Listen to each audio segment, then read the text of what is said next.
Excel PU college ಗುರುವಾಯಿನಕೆರೆ, ಕರ್ನಾಟಕದ number 1 PU college. Admissions open now. ದಾಖಲೆ ಬರೋದು ನಮಗೆಲ್ಲ ಒಂದು ಹೆಮ್ಮೆ. ದೀರ್ಘಕಾಲದ ಮುಖ್ಯಮಂತ್ರಿಯಾಗಿ ಹೊರಹೊಮ್ಮಿದ್ದಾರೆ. ಅದೆಲ್ಲ ನಮ್ಮ ಶೋಷಿತ ವರ್ಗಕ್ಕೆ, ಹಿಂದುಳಿದ ವರ್ಗಕ್ಕೆ ಒಂದು ಸಂತೋಷದ ಸಂಗತಿ. ಸೊ ಇನ್ನೂರ ಮ್ಯಾಗ ಭಾಳಷ್ಟು ಆಸೆ ಇದೆ, ಇನ್ನೂ ಒಳ್ಳೆ ಕೆಲಸ ಮಾಡ್ಬೇಕಂತ ಮಾಡಲಿ ಅಂತ ಶುಭ ಹಾರೈಸ್ತೀವಿ ಈ ಸಂದರ್ಭದಲ್ಲಿ.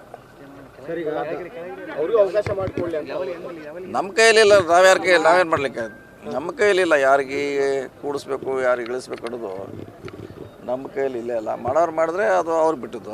ಸರ್, ರಾಜ್ಯದಲ್ಲಿ ಮತ್ತೆ 2 ಉಪಚುನಾವಣೆ ಬರ್ತಾ ಇದೆ. ಈ ಹಿಂದೆ ನೀವು ಅಹಿಂದ ಸಂಘಟನೆ ಮಾಡಿ ಅಭ್ಯರ್ಥಿಗಳನ್ನ ಗೆಲ್ಲಿಸ್ತಂದ್ರಿ. ಈ ದಾವಣಗೆರೆ ದಕ್ಷಿಣ ವಿಧಾನಸಭಾ ಕ್ಷೇತ್ರಕ್ಕೆ ಅಹಿಂದ ವರ್ಗಕ್ಕೆ ಕೊಡಬೇಕು ಅನ್ನೋದೊಂದು ಆಗ್ರಹ ಇರುವಂಥದ್ದು. ಅದರಲ್ಲೂ ಮುಸ್ಲಿಂ ಸಮುದಾಯಕ್ಕೆ ಕೊಡಬೇಕು ಇಲ್ಲ ನೋಡಿ, ಟಿಕೆಟ್ ಕೊಡೋದು ವರಿಷ್ಠರಿಗೆ ಬಿಟ್ಟಿದ್ದು. ನಾವು ಕೆಲಸ ಮಾಡೋರು ಅಷ್ಟೇ. ಯಾರು ಅಭ್ಯರ್ಥಿ ಆಗ್ತಾರೆ ಅವ್ರ ಪರ ನಾವು ಕೆಲಸ ಮಾಡ್ತೀವಿ ಅಷ್ಟೇ.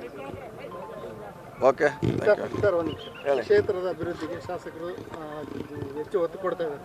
ಅದರಲ್ಲೂ ನಿಮ್ಮ ಇಲಾಖೆಯಲ್ಲಿ ನಮ್ಮ ಇಲಾಖೆಯಿಂದ ಹೆಚ್ಚು ಅನುದಾನ ಕೊಟ್ಟಿದ್ದೀವಿ. ಮುಂದೂ ಕೂಡ ನಮ್ಮ ಇಲಾಖೆಯಿಂದ ಹೆಚ್ಚು ಅನುದಾನ ಕೊಡ್ತೀವಿ ಇಲ್ಲಿ. ಸರ್, ಈಗ ಬಳ್ಳಾರಿ ಗಲಾಟೆ ಪ್ರಕರಣ ಸಂಬಂಧಿಸಿದಂತೆ ಆ ಫ್ಲೆಕ್ಸ್ ಹಾಕಿ ಜಾಗ ಏನಿತ್ತು ಅದು PWD ಇಲಾಖೆ ಜಾಗ ಅಂತ PWD ಇಲಾಖೆ ಅಧಿಕಾರಿಗಳು ಅದನ್ನು ಸರ್ವೆ ಮಾಡ್ಕೊಂಡು ಹೋಗಿದ್ದಾರೆ ಸರ್. ಹೌದಾ? ಈಗ ಎಲ್ಲಿ ಪೋಲ್ ಇದೆ ಅದೆಲ್ಲ ನಮ್ಮದೇ, ಅದೇ ಖಾಸಗಿ ಪ್ರಶ್ನೆ ಇಲ್ಲ. ಅದೇನು ನಮ್ಮ ಜಾಗದಲ್ಲಿ ಮಾಡಿದ್ದಾರೆ. ಸೊ ಅದು ಕಠಿಣ ಆಗಿದೆ, ಆಗಬಾರ್ದಿತ್ತು. ಸಿದ್ದರಾಮಯ್ಯವ್ರು ಮುಂದುವರಿತಾರೆ 5 ವರ್ಷ ಕಂಟಿನ್ಯೂ ಆಗಿ. ಅರ್ಧ ಅಂತ ಯಾರು ಹೇಳ್ಯಾರ? ಎಲ್ಲಿದೆ? ಅಲ್ಲ, ನೀವು ಇಲ್ಲ, ಎಲ್ಲಿದೆ ನೀವು ಹೇಳಿ.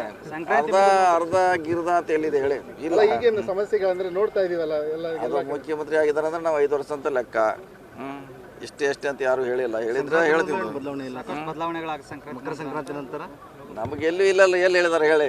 100 ಡೇಸ, 200, 300 ಎಲ್ಲಿ ಯಾರು ಹೇಳಿಲ್ಲ. ಇನ್ನು ನಾವೇನು ಹೇಳೋದು?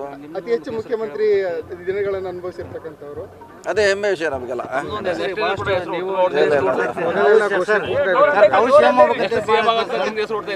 Okay, thank you. News First, ನಿರ್ಭೀತಿಯಿಂದ ನಿಮ್ಮ ಪರವಾಗಿ.